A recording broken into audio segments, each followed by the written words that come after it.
How we doing? Gonna try to go live here, but I want to see if I can change things up.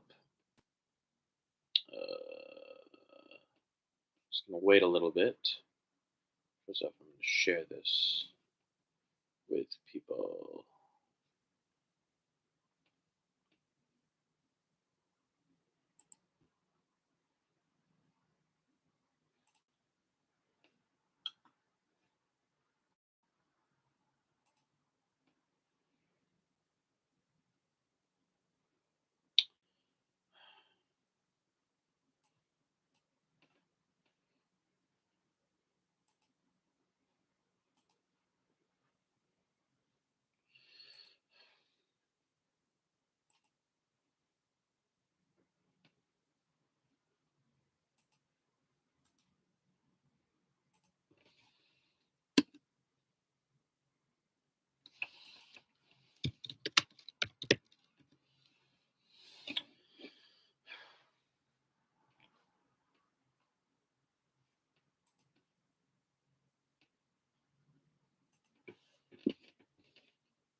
Just give me a second, folks just want to maybe wait a little bit, see if people join, see who's joining, if anyone. Let's see. Manage. See about settings. It's not what we're looking for.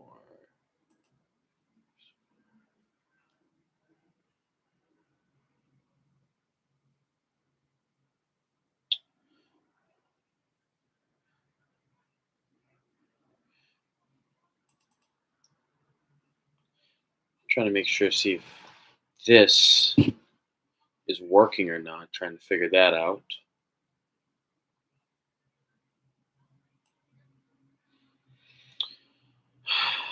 Captions.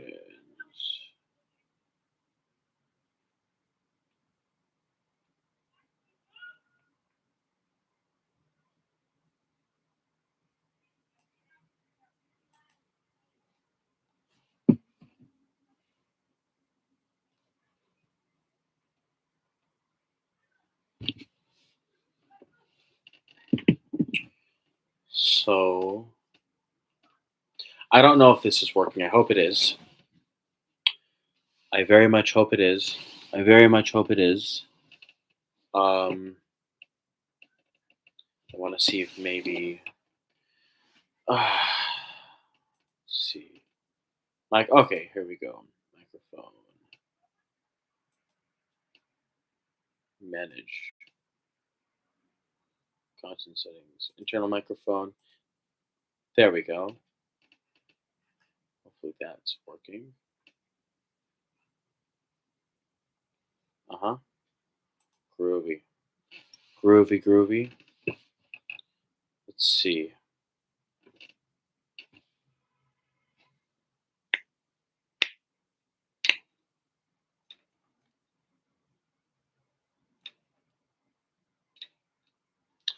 I'm hoping this is working. So, I'm gonna wait maybe a little bit. Wait a little more.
Just give me a second. I just want to make sure that all those who have to see this. All right. Hey, thanks for joining me. Just give me a second here. We're going to get everything going. Hope we're all doing well. It's been quite an eventful couple weeks, hasn't it, in the Middle East? It's been quite an eventful couple weeks. And a lot has happened, and a lot's going to happen in the future. And we're going to talk about that. We're going to talk about the fall of Syria. We're going to talk about what that means for the Middle East as a whole.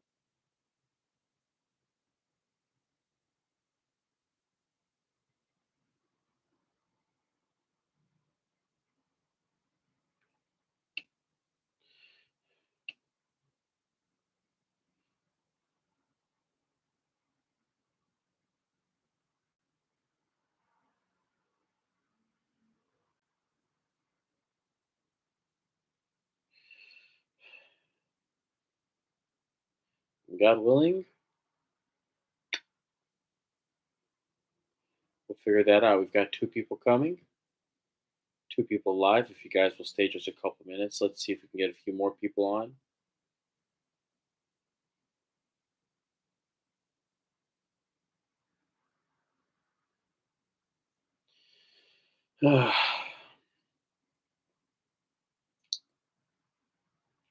Two people here, and even if it is just two people, why not? If you guys will just be patient with me. I wanted to actually go live on Instagram, but for some reason it wouldn't let me. I think my content is restricted or whatever the hell.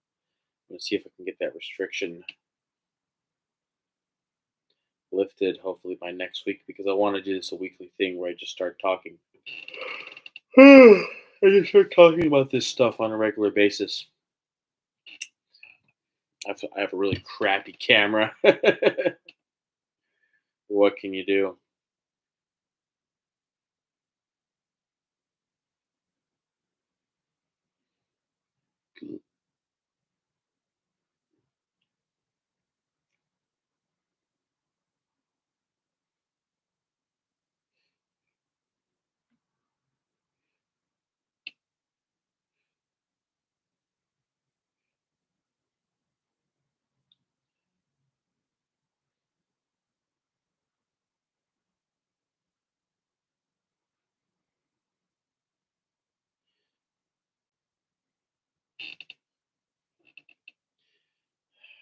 It's actually really frustrating because Instagram, I have such a live audience. I have so many followers there. Uh, you guys can chat if you want to. Ask me questions, and I'll answer them. In the meantime, I'm just gonna wait for a moment or two.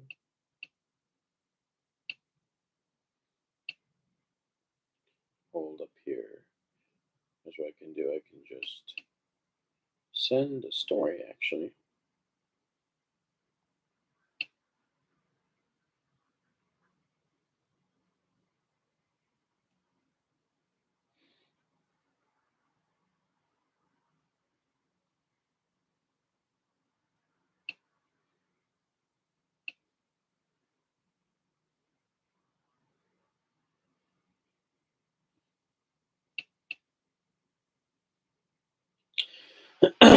so Isaac. Actually, it's really funny. Rosgar asks, maybe help explain who is Isaac and who is Ishmael. Well, here's the funny part: is that I don't have the best biblical history knowledge, especially when it comes to like the Old Testament. But Isaac, what Isaac and Ishmael were the sons of Abraham. Isaac was Abraham's son through his wife, while Ishmael was the son through Hagar, if I remember correctly, his concubine. Um, Isaac was supposedly given the land in the Middle East, sorry, the land in what we call now Palestine, Israel. And Ishmael went to go live in The woodlands, not the woodlands, but went to go live out in the quote unquote desert, which basically means he'd go live out, I guess, in Jordan.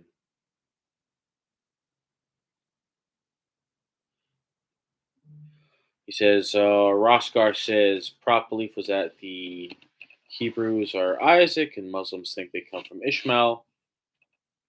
Ortho says that the church is Isaac, Hebrews are Ishmael, if I remember correctly. Yeah, yeah, the church is Israel. By the end of the day, all of this talk about who's Isaac, who's Israel, is just nonsense. The church is Israel. St. Paul makes this incredibly clear. Um, I'm actually just gonna share. I'm trying to share this on Instagram, at least the link to my live, to me being live on Instagram. And let's see, share link via what's its face, copy link. Give me one moment here. I'm a boomer when it comes to technology like this. Sometimes I swear to God, so over trying to speak the truth, trying to tell the truth about Israel, but couldn't overcome my boomer ways with technology. I'm like, remember when Mike Lindell a couple years ago was gonna do this expose on Q or election fraud and whatever, and like half the stream was him dealing with technical issues because he was such a baby boomer. Paste. Yes, allow paste. Done. And share my stories, and then let's see if it uploads. Should upload.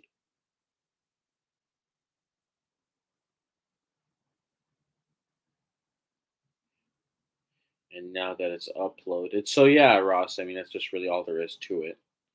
All right, it's uploaded. Now I'm just going to spam this to everyone I know.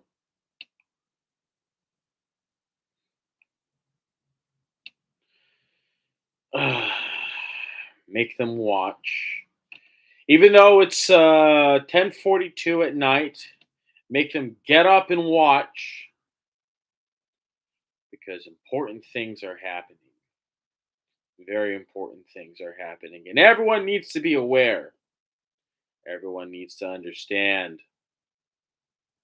Y'all need to be y'all need to be listening to me.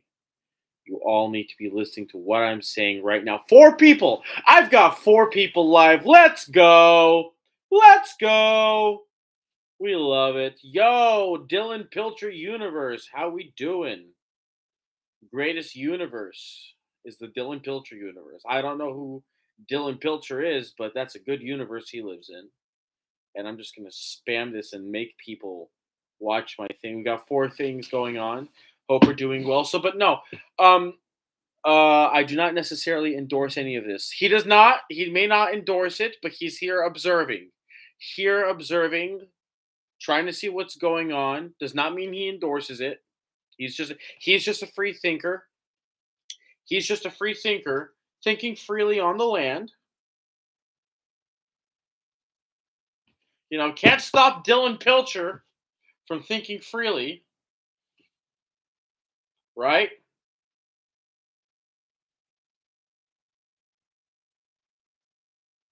And the last thing we want to do, yeah, you're out here just just hanging out. So, but no, so getting into it, basically, your average modern Jew looks at Ishmael as the ruffian brother that sort of, I guess, caused all the problems by creating the Arabs, as it were. And I think that I think that well, here's the thing, actually, Ross. They don't even see the Arabs as Ishmael. They see the Arabs as Amalek. They see the Arabs as the descendants of, uh, or related to the tribe that Moses had to kill. and it's very sad. We hate it. We dislike it, but that's what they believe. It's why they call us Amalek. It's why the soldiers are calling us Amalek. It's why Netanyahu says, "Remember Amalek and what God ordered the people of Israel to do." And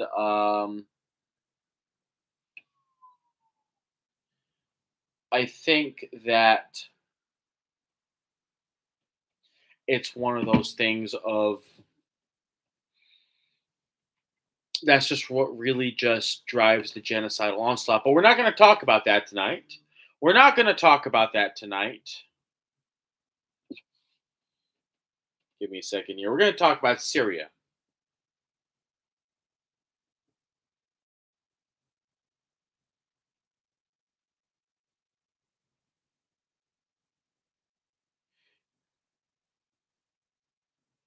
We're going to talk about Syria.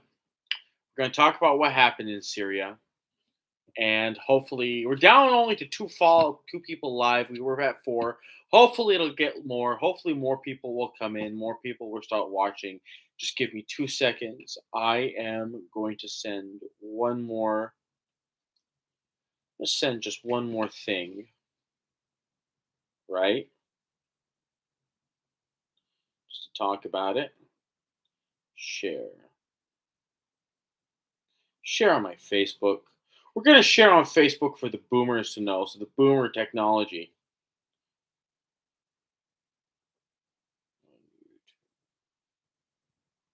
About Syria. Here we are. So we have three people here. I hope Dylan Pilcher Universe and Roscar are still here with us. I hope they're still here with us. I hope you're still here with us watching my glorious room with my ties and my jacket and my icons. I have some icons here. Four people. We're back to four people. This in video. What you playing, Roscar? We have beautiful saints here. Some beautiful saints. We gotta love it. Um, Warframe based, very based. You need to be playing Ready or Not because that is a very good game. That is a very awesome game. Everyone needs to be live watching me. You need to be live watching me. So let's talk about Syria. Let's get going. We've been here for like 18 minutes. I think people are expecting some content. Let's give them some content. So a couple weeks ago, the Bashar government fell and collapsed quite quickly. HTS Hayat Tahrir al-Sham marched on Aleppo and captured it very quickly, which shocked everyone. I know. Yeah, I'm going to say some things, Dylan. I'm going to say some things on that. And it shocked everyone. It shocked me. But what I figured was that maybe they just had it lightly defended and they would take it back within the next several weeks or months. But then Homs fell, but then Hama fell, and then Homs fell, and then eventually Damascus fell. And in the middle of the night, Bashar al-Assad fled to Moscow with his wife and his family. Maher, his brother, apparently fled to Iran. And HTS Hayat Tahrir al-Sham is led by a name by Abu Muhammad al-Julani, who before he led HTS, was the creator of Jabhat al-Nusra, which is al-Nusra Front, which was literally Al-Qaeda in Syria. And before that, he was the deputy of ISIS, deputy to Abu Bakr al-Baghdadi, the leader of ISIS. And this all happened very quickly. And everything I could glean and everything I could gain and everything I could understand seems to indicate that the reason why this happened very quickly was that the Syrian army and the Syrian government was literally just ultimately waiting to be kicked down. It was like one of those things where you kick down the door and the whole frame comes collapsing, which is very unfortunate. But the fact of the matter is that, excuse me, the sanctions had done their deal on Syria. Though the economy was in ruins, the Syrian pound was worthless. The soldiers were barely being paid $10 a month, while generals were apparently being paid $50 a month. They were not particularly well equipped. And a lot of it had to do with the fact that all the oil and the gas and the farmlands up in the Northeast were under the control of the Americans and the Kurds. Because in the Northeast you have the SDF, which is the Syrian Democratic Forces, which is basically a Kurdish force supplied by the Americans and trained by the Americans. And so that's what happened. The Russians and the Iranians. I'm not entirely sure what happened in terms of the Russians and Iranians. Either they decided to cut their losses and that it wasn't worth it, or that Bashar al-Assad himself decided that it wasn't worth it, and that he just was no longer really interested in governing, no longer really interested in being the leader, primarily because I guess maybe he felt that he saw the writing on the wall and that it was ultimately pointless. But a deal was cut somewhere. The Russians and the Iranians decided to leave and get out. And now Al Qaeda is in control of Syria, in control. A lot of people are pissed off at Bashar al-Assad, and I understand how they feel. Some Syrians feel very much betrayed by him. I get that feeling.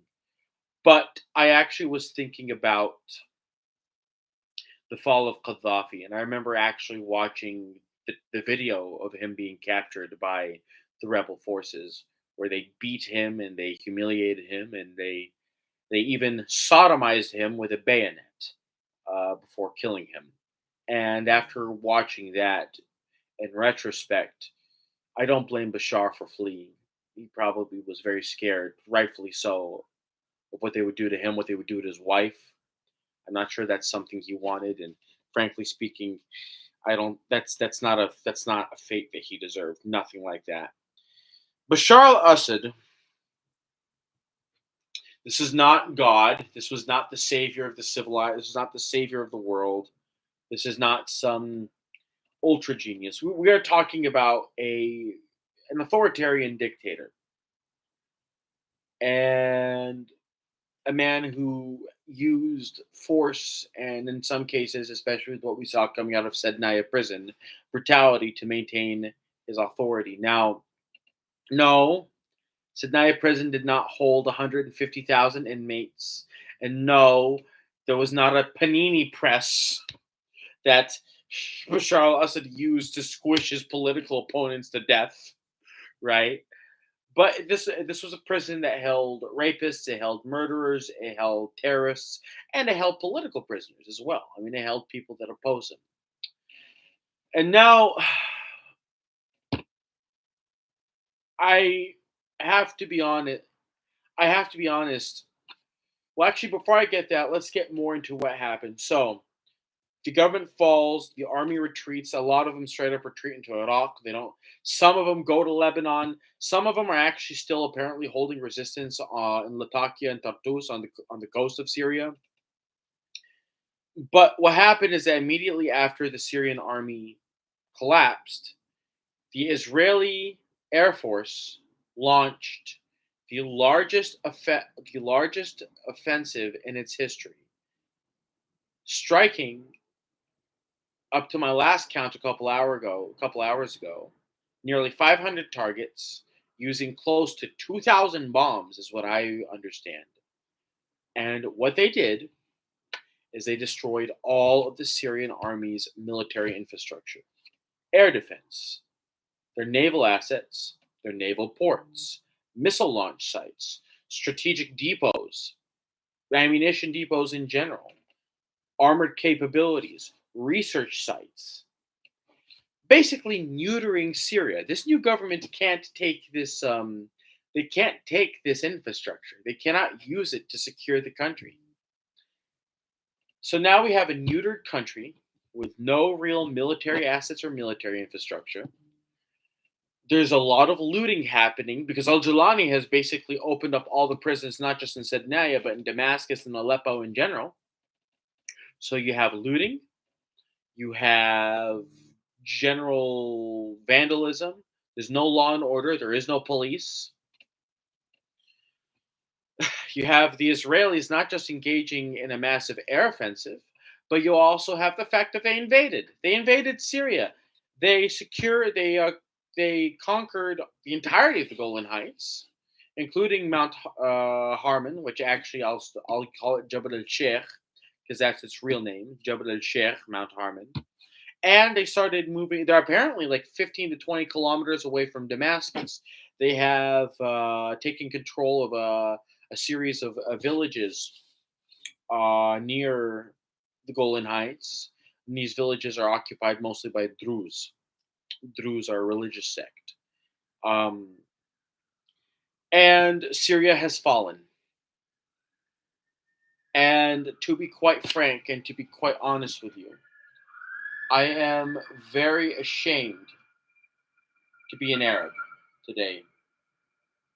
Very ashamed to be an Arab. Because the last independent country, the last truly sovereign country in the Middle East, in the Arab world, is gone. And now the Israelis have won. And the Israelis won because the Arab world allowed it to win. The Ummah, the blessed Ummah, and Ummah is an Arabic word for faith community. It means, the community of Muslims, whether locally or worldwide. The Ummah spent 15 months watching a genocide unfold in Gaza. All estimates seem to indicate that at least 200,000 people in Gaza are dead. 10% of the population of Gaza is dead. Dead. Not dead and wounded, dead. They did nothing. They said nothing. They waited for 15 months. And then what did they do? The Ummah decided through Qatar, funded by Qatar and funded in terms of the cash, and supplied by Turkey, decided to fund and supply an army of terrorists, an Al Qaeda army, led by members of Al Qaeda, led by people who were members of ISIS, head choppers, people who were slaughtering and raping Yazidi and Kurds and Shabaki and Christians and Druze and the Alawites and Syria and Shia. And I'm talking about the Sunni Ummah, Dylan. That's the part of the Ummah I'm talking about. And they decide to fund these people to overthrow a secular Arab regime because he's an Alawite. They don't give a crap that he's a dictator. Qatar is a dictatorship. Saudi Arabia is a dictatorship. The Jordanian Kingdom is a dictatorship. Kuwait is a dictatorship. The UAE is a dictatorship. These are all Egypt is run by a military dictator. These are all very oppressive regimes. And then the Gulf, all of them, most of them, are basically propped up besides from oil money, but through slave labor that they import from Southeast Asia and Africa and the Philippines. They had nothing to say about that. That's okay.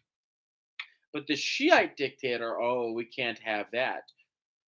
Ultimately, it's not about Arab sovereignty. It's not about Arab independence. It's about Sunni supremacy. And even if it means being vassals to the United States or being vassals to other powers, as long as, mashallah, the Ummah is so powerful and the Ummah is supreme and the Sunnis are in control and those Shia and Alawite dogs are put in their place and those Christians those Druze are put in their place, mashallah, as long that's all that matters. Because that's what happens. That's what's happening. The Turks and the Israelis have won. The Israelis are going to annex parts of southern Syria. And in fact, the reason why they're in southern Syria is that besides annexing the Golan Heights and some of the Druze villages, they want to invade Lebanon through Syria. See, they kind of pummeled Hezbollah. God bless Hezbollah. Hezbollah fought valiantly and bravely and frankly quite successfully on the ground. The IDF was not able to really fight them successfully. But the Air Force, the Israeli Air Force pummeled Beirut, killed the leadership. And so now Hezbollah was able to negotiate a ceasefire. Both were asking for a ceasefire ultimately. And now, if they can invade through the north or through central Lebanon and attack north-southwards, they might be able to really degrade Hezbollah because all of Hezbollah's defenses are based on Israel attacking from the south, from southern Lebanon, not from central or northern Lebanon. So that's going to be a problem for Hezbollah. And Hezbollah will be degraded in general because Syria provided the roads that allowed Iran to supply Hezbollah. And it's frankly, and without those supplies, Hezbollah will be further degraded. And the axis of resistance is shattered. The axis of resistance is shattered. It's shattered because Sunni Muslims decided that their supremacy is more important than Arab sovereignty. It's actually really sick and disgusting because you guys have probably seen it. You're on Twitter, you're on Instagram, you're on Facebook, you're all part of these pro Palestinian circles in some form or another. And what do you see? We all see the same thing. We see everyone post the same memes, the same quotes, the same pictures about how the Israelis want to dominate the Middle East. They want to create greater Israel. And everyone sees this. And everyone in the Arab world is quite aware of this. And yet, somehow, in response, the Sunni Ummah world, not just the Arabs, but just the Ummah as a whole, whether it's Muslims in Pakistan or Indonesia, or Muslims of every stripe in the West, or the Muslims of North Africa, or the Muslims of the Gulf, they see all this and they decide to literally put their weight behind the groups that are sponsored and funded by the foreign puppet masters they claim to fight. Again, they talk all about everything they know. They know exactly what the Israelis want. They know the Israelis want to rule them. They know the Israelis want to engage in divide and conquer. And when it comes time to act, they literally give the keys to Israel. They literally this is not, I have this right here. This is not a silver platter, but they basically hand her greater Israel on a bowl here, I guess, but on a platter to Israel. They destroy their stability. And they call it resistance. It's like setting fire to your house and then raging about the smoke. It's the short-sightedness of it all. It's the sectarianism of it all. I'm here and I'm on Twitter, on my Twitter right now. And what am I seeing? And what do I see? I see people. I'm looking at the comments and let's try to listen. This is my first time going live, guys. All right, I don't want to get banned. I don't want problems to start. But I'm on Twitter and I'll give you a great example of what I'm talking about here. I want to show you here. Because George Galloway today said that he was done with the Arabs. He spent years trying to convince the Arabs, not unjustly so, that the Arabs can unite, especially the Arabs of the Levant, Lebanon, Syria, Jordan, Palestine. We should be one larger nation. Greater Syria, ideally, is what we call it, because frankly, this whole area is these are real people in real regions, but they are regions of Syria. Even in the times of Rome, Palestine was the name of the province, but it was part of Syria Palestina. It was a sub-province in a larger administrative region. It's always been called Syria, that whole area, the Levant, Syria, in some form or another. And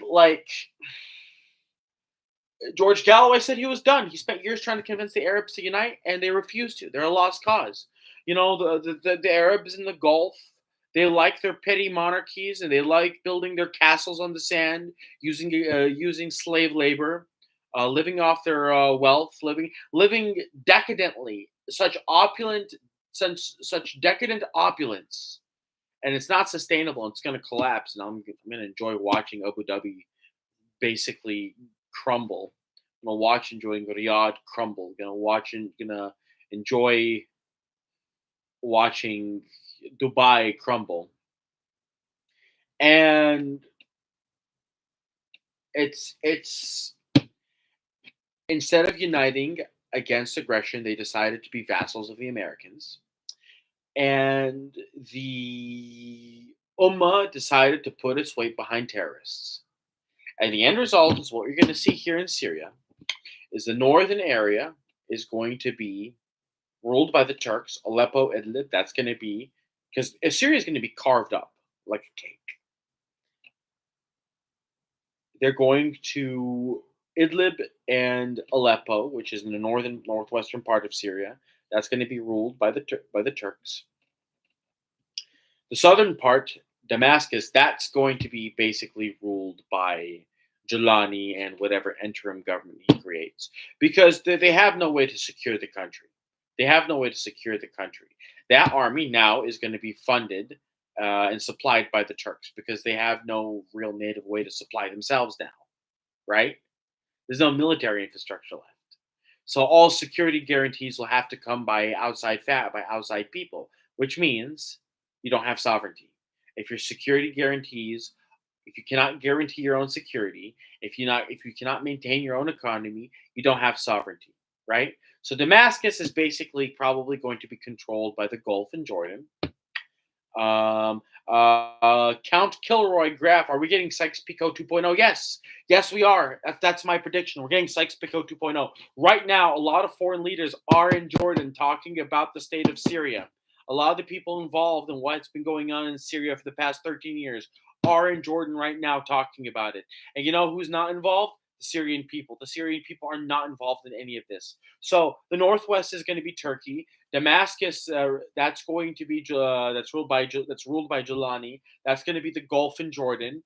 The Golan Heights area, that's going to be Israel. That's going to be Israel's influence, Israel's sphere of influence. And the Northeast is going to be the Kurds supported by the Americans, right? Because the Americans control the Northeast. They control the vast farmlands of Syria in the Northeast, and they control the oil and the gas there. And Jelani's not going to get a bit of that. And these sanctions are not going away because HTS is a terrorist organization. Jelani is a terrorist with a $10 million bounty on his head. The sanctions on Syria, the Caesar sanctions, the draconian, brutal sanctions that destroyed the Syrian people and Syrian civil society and its infrastructure. Like, it did not affect Assad at all. That's what it destroyed. That's what it punished. It punished the Syrian people. Those aren't going to be lifted, right? You know, Volodymyr Zelensky said that we're going to give aid to Syria now. Apparently, the people of Syria didn't deserve aid up until this point, right? And the people of Syria don't need aid. What they need is their sovereignty. They need their oil fields and their farmlands back. You know, the destruction of Syria caused by the West and the full support of groups backed by the imperial paymasters that they hate. And then now the West provides them with relief and they call it liberation. They call it liberation. And Syria specifically is probably going to be, and this is, actually, let's get back to it because this is part of the plans that the Israelis have had. I want to read something to you people right here.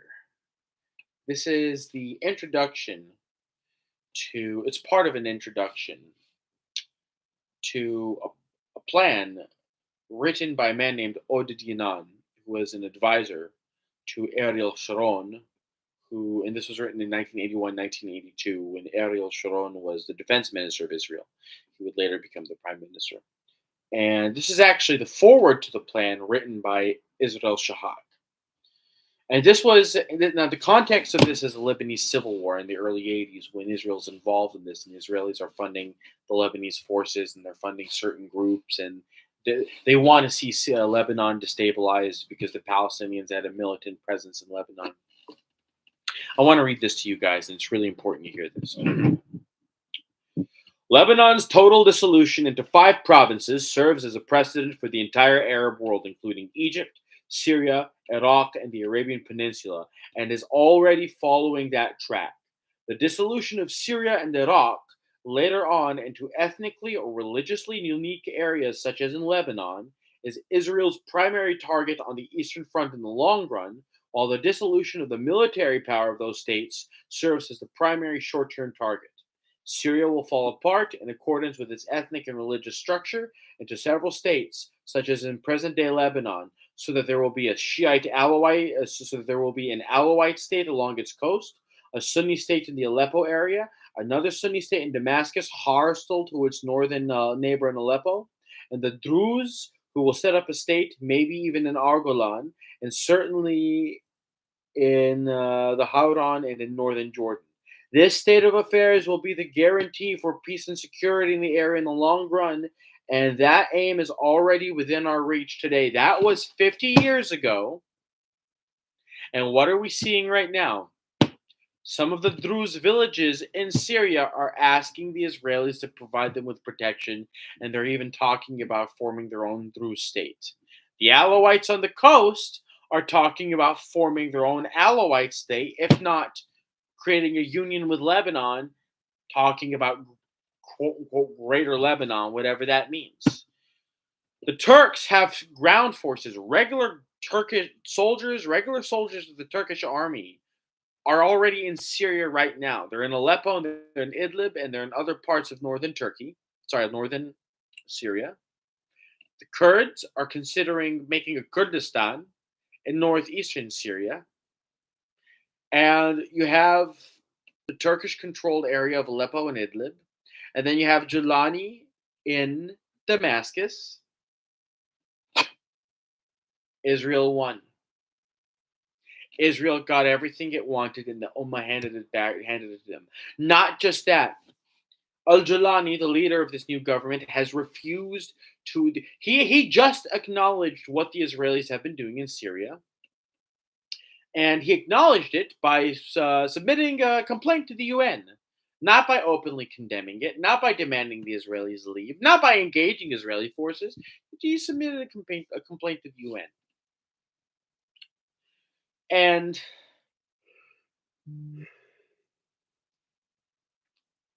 the Israelis, when they took Jabal al-Sheikh, if they put an early warning radar station on that, they will have complete and total early warning radar going hundreds of miles all over the Levant and Turkey and Cyprus. It'll cover Cyprus. It'll cover Jordan. It'll cover half of Iraq. It will cover swaths of southern Turkey.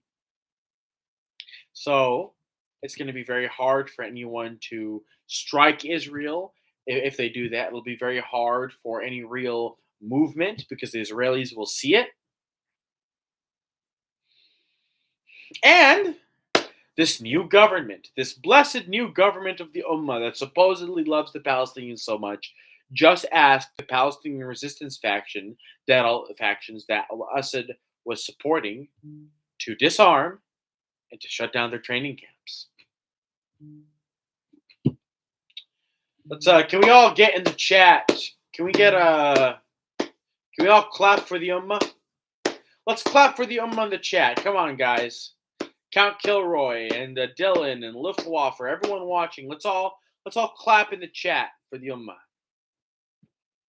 Yay!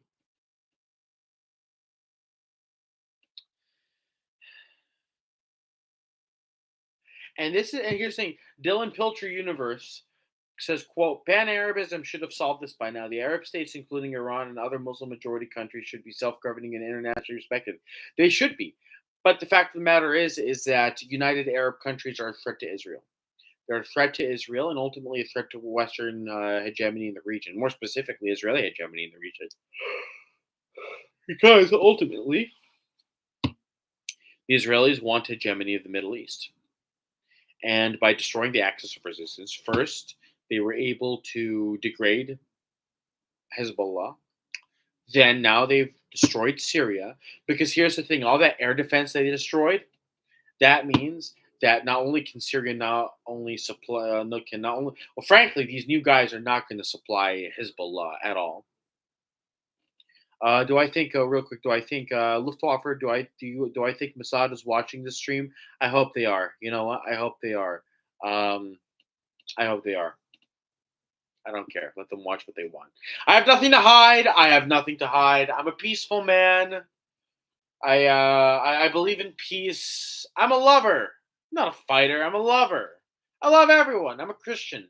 Christians love everyone, even our enemies, especially our enemies. But no, this new Syrian government will not supply Hezbollah, and Hezbollah will continue to be degraded, and the air defense means that it's actually easier for Israel to strike Iran because now they can go through Syria. Now they can just go through Syria and do what they want. And this has the possibility to really just turn into a tinderbox because HTS will probably start fighting with the SDF. They might end up fighting with the SNA. There's multiple groups here. The Alawites are going to fight HTS because they're going to try to create their own state, or at least to push back their influence from the coast. And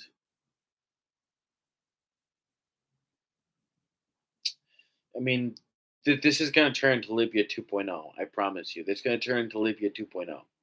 I hope I'm wrong, but I'm convinced. And if it turns into Libya 2.0, what's really frustrating and scary in so many ways is the fact that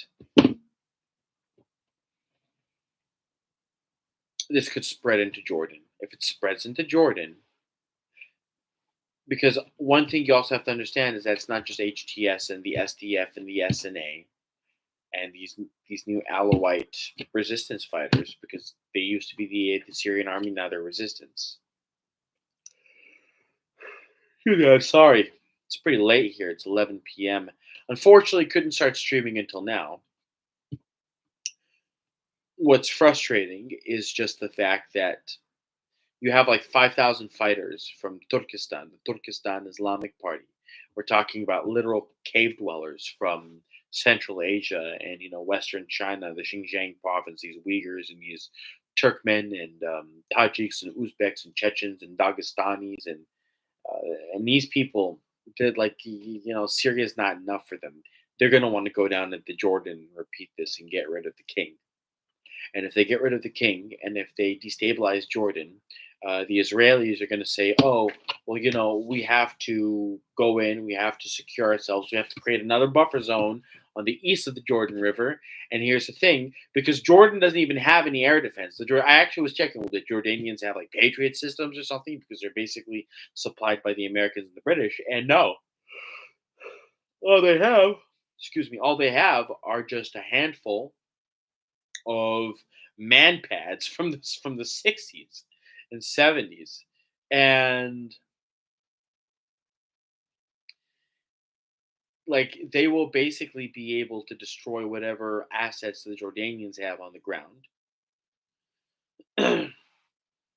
And here's what they'll do: Al Qaeda will form in Jordan. They'll oust the king because the king is already really unpopular. He's repressive. The economy sucks. The population's like 60% Palestinian, and he's seen as a traitor to the Palestinians because he refuses to do anything.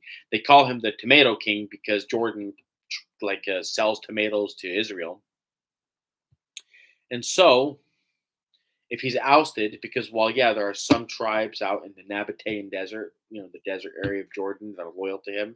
I'm not wholly sure that the army or is that loyal to him, and it's not going to be just external pressure from HTS. It's also from whatever they call themselves, Al Qaeda or whatever the hell. We'll just call them Al Qaeda. Not only just the external pressures of an invasion from Al Qaeda, but internal pressures from rioting and protesting as frankly speaking, the Ummah deceives itself once again into thinking that, the sword of Islam has come to liberate the Muslims from evil rule, blah, blah, blah. And the king will be forced to flee. Him and his wife and his sons and daughters, they'll all go to the UK.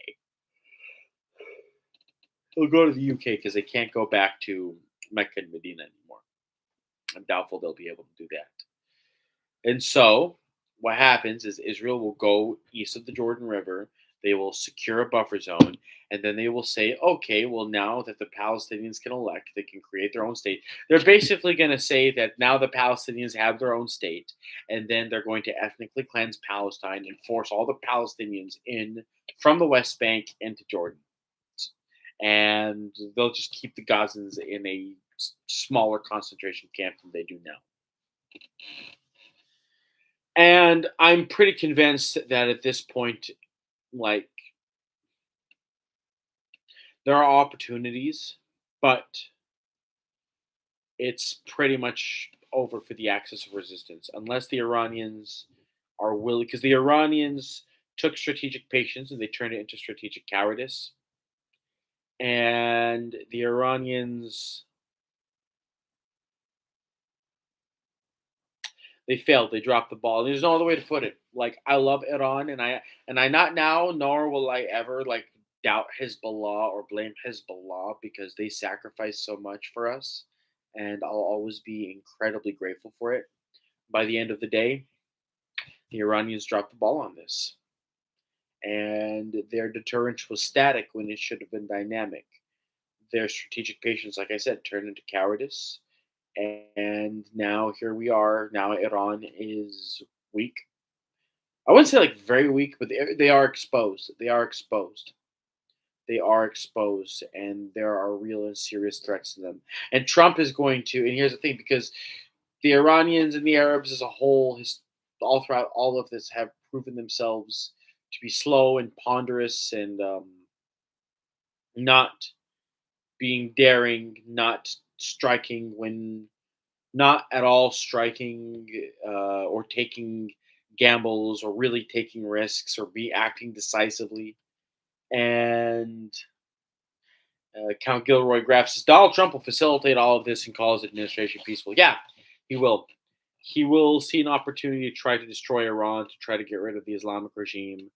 And what will happen in Iran is that will also divide into multiple countries. You're going to have an Azeri state in the north, you'll have Baluchistan in the southwest, in the southeast.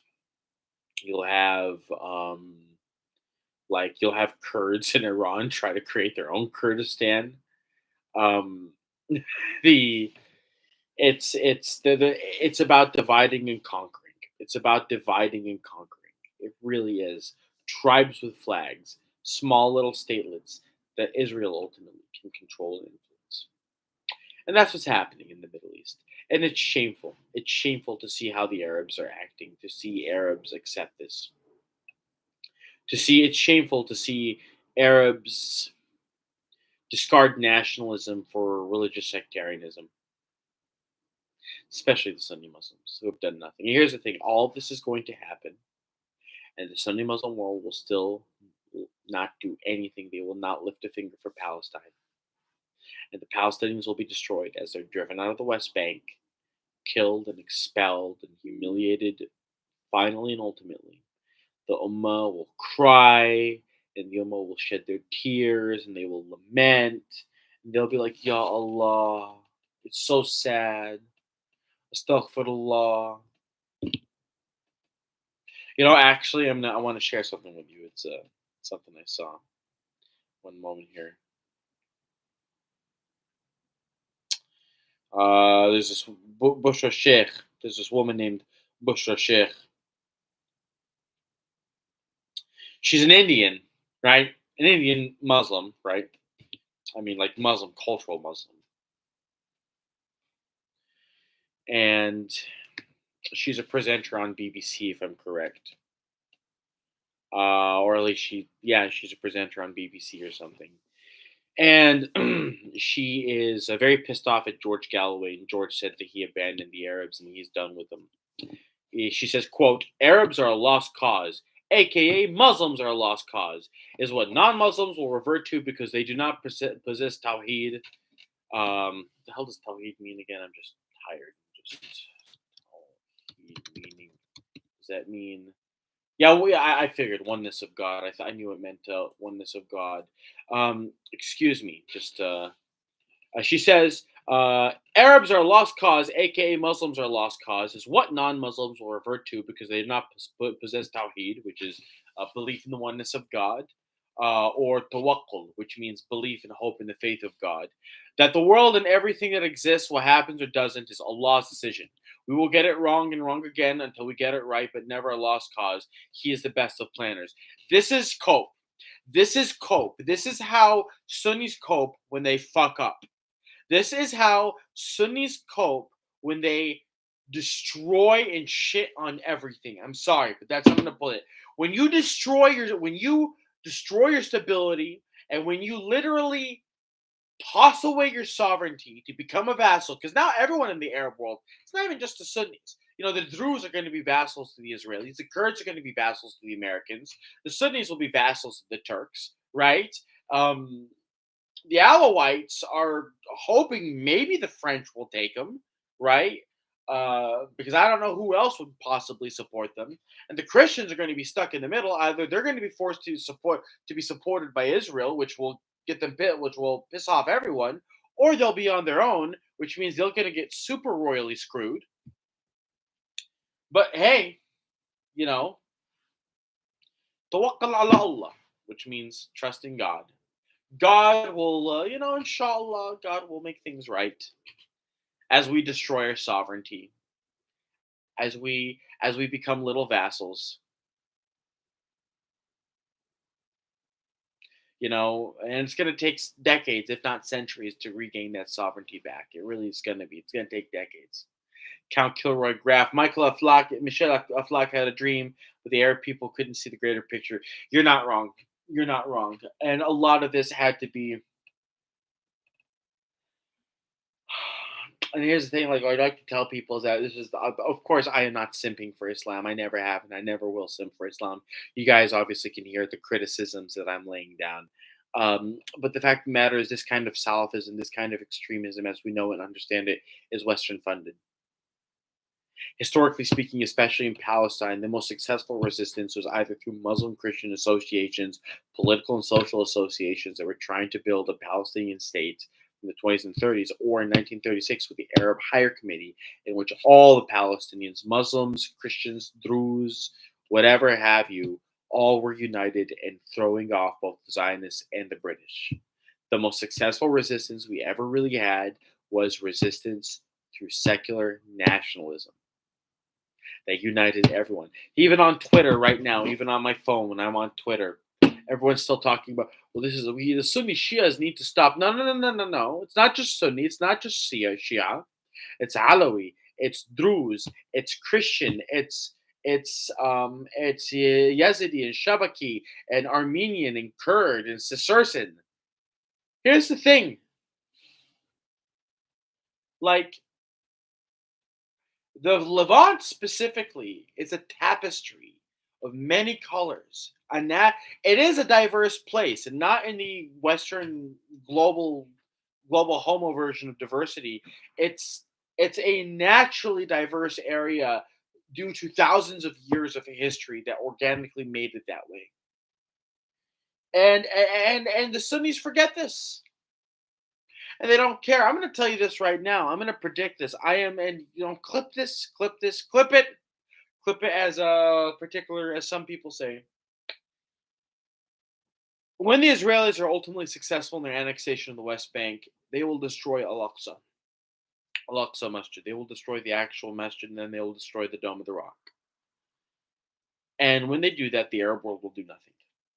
They will cry and moan, but they will do nothing. And especially this new Salafist jihadi state that's created in Syria, because they don't care. They're not going to touch. They're not going to touch Israel. They don't care. They get to have their own little Salafist shithole to govern. They're not going to be able to govern crap. They're going to completely depend on the Turks, not just for security guarantees, but Syria is basically going to have to be connected to the Turkish grid. That's why Aleppo has power now. It's not because HTS is better at managing power. It's because they connected Aleppo to the Turkish electrical grid. They're using Turkish lira as currency in Syria right now. Yeah, I mean, they're not going to care. The Turks aren't going to care. They have neo-Ottoman aspirations. That's more important than Al-Aqsa. The Salafists aren't going to care as long as they can have their Sharia state. And the Gulf's not going to care because they have Mecca and Medina, and they have their oil wealth, and they have their castles in the sand. So, that's the Middle East. But listen, Jesus Christ is master of all. Ultimately, he has a plan for everything. Dylan Pilcher Universe. How do you know so much about Syria? Well, I'm an Arab, Dylan Pilcher. I'm a Palestinian. I'm an Arab, all right? I gotta know these things, I gotta understand this. Even more so than the average shit lib Arab here in America, who the point is, Jesus Christ is master of all, and hopefully, well, not hopefully, everything is in accordance to his plan, but we have to have the will to act, and we have to hope that, not hope, but we have to make sure that our will is in alignment with his will. So, I think that's where I'm going to cut it. It's been about an hour. And yeah, you guys take care. God bless. Subscribe to the channel. Subscribe to my Instagram channel, ortho.muscle. I'm going to put it right here at ortho.muscle. I'm going to do this once a week. I'm going to do this once a week on a Saturday evening. Possibly a Friday evening, but definitely a Saturday evening around 8 o'clock. 7:30, 8 o'clock Pacific Standard Time, Saturday evenings. That's the goal. I want to see if I can go live on Instagram because that's where I really have a lot of followers. So yeah, we're gonna do that. It's been about an hour. Thanks for being here. God bless. Good luck.